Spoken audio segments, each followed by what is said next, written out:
যদি তুমি তোমার কোনো পছন্দের রাজনৈতিক দলে থেকে সেই রাজনৈতিক দলের ভুল বলতে না পারো বা জেনে শুনেও না বলো, তাহলে সেই রাজনৈতিক দল তোমার খুব প্রিয় হতে পারে, কিন্তু দেশ তোমার প্রিয় নয়। রাজনৈতিক দল আসবে, যাবে, কিন্তু দেশ থেকেই যাবে। এই কথাটা বলেছিল আমাদের প্রাক্তন প্রধানমন্ত্রী অটল বিহারী বাজপেয়ী।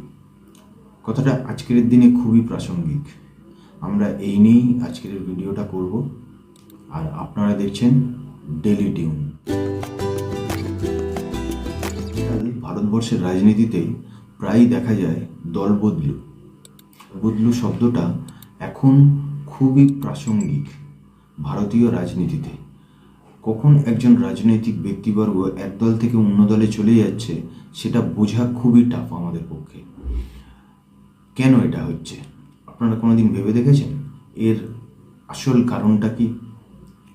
ভারতীয় রাজনীতিতে যে সব রাজনৈতিক ব্যক্তিবর্গ সাংবিধানিক পদ পায়, মানে সেটা পঞ্চায়েতের প্রধান থেকে আরম্ভ করে আপ টু পিএম, পুরোটাই কিন্তু সাংবিধানিক পদ। এখানে থাকলে বা এই পদ পেলে তারা প্রত্যেক মাসে একটা করে মাসোহারা পায়। তার সাংবিধানিক পদ চলে যাওয়ার পরেও তিনি পেনশনের ভাগিদার হয়।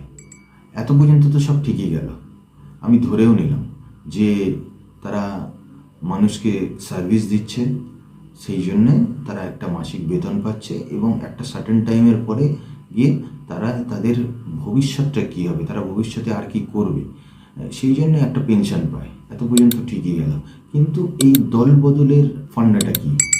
একজন ব্যক্তি তো একটা দলে থেকে সেই দলের সঙ্গে কাজকর্ম করতে করতেই মানুষের সেবা করতে পারে। সাংবিধানিক দলে থাকা মানে, কোনো দলে থাকা মানে সেটার সেই দলের নীতি আদর্শ মেনে কাজ করাটাই হচ্ছে আসল লক্ষ্য। কিন্তু আমরা দেখছি যে যখনই কোনো ব্যক্তি সাংবিধানিক পদ পাচ্ছেন না, তখনই তিনি অন্য দলে চলে যাচ্ছেন এবং সেই দলের ব্যক্তিরাও তাকে গ্রহণ করে নিচ্ছে, কারণ তার পপুলারিটি বা তার কাজকর্মের জন্য।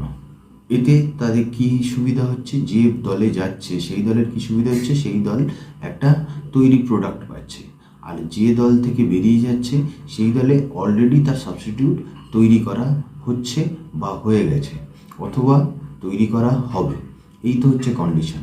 আসল উদ্দেশ্যটা হলো এরা কেন দল বদল করছে। এদের দল বদলের পেছনে প্রধান উদ্দেশ্যই হলো, সেটা হলো সাংবিধানিক পদ পাওয়া বা ইনকামের রাস্তা তৈরি করা। হ্যাঁ, ইনকামের রাস্তা, এটা এখন ভারতীয় রাজনীতিতে নৈতিক ব্যক্তিদের কাছে এটা হলো মূল উদ্দেশ্য।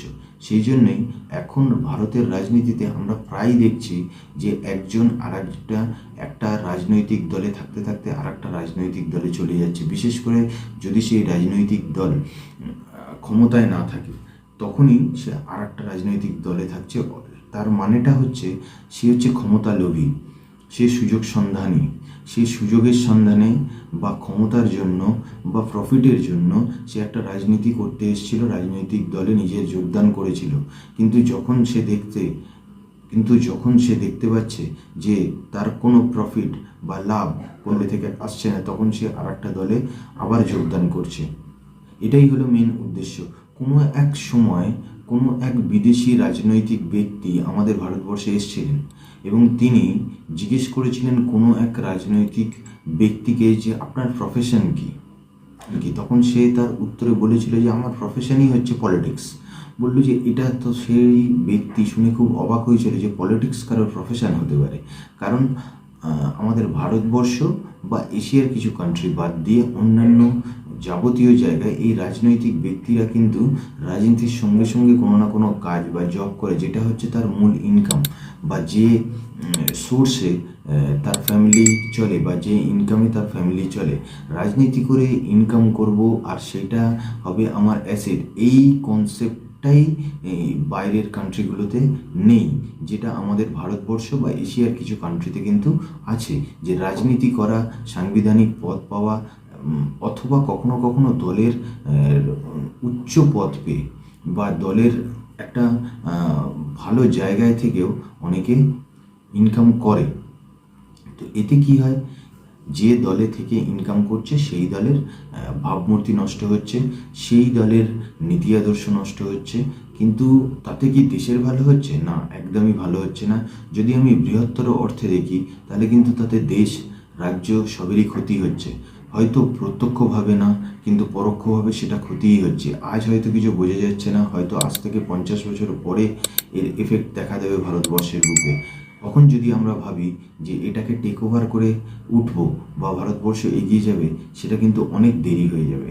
তাই এই ভিডিওর মাধ্যমে সেই সকল মানুষদের কাছে আমাদের একটাই অনুরোধ, একটু ভেবে দেখুন, দেশের কথা ভাবুন, রাজ্যের কথা ভাবুন। রাজনীতি কোনো ইনকামের জায়গা নয়। নীতি হলো দেশের সাথে, মানুষের স্বার্থে, জনগণের। যদি এই চ্যানেলটি ভালো লাগে তাহলে সাবস্ক্রাইব করবেন আর একটু নোটিফিকেশান বাটনটা অন করে দেবেন। এই নোটিফিকেশান বাটনটা অন থাকলে যে কোনো ভিডিও আপলোড হলেই নোটিফিকেশানটা পৌঁছে যাবে।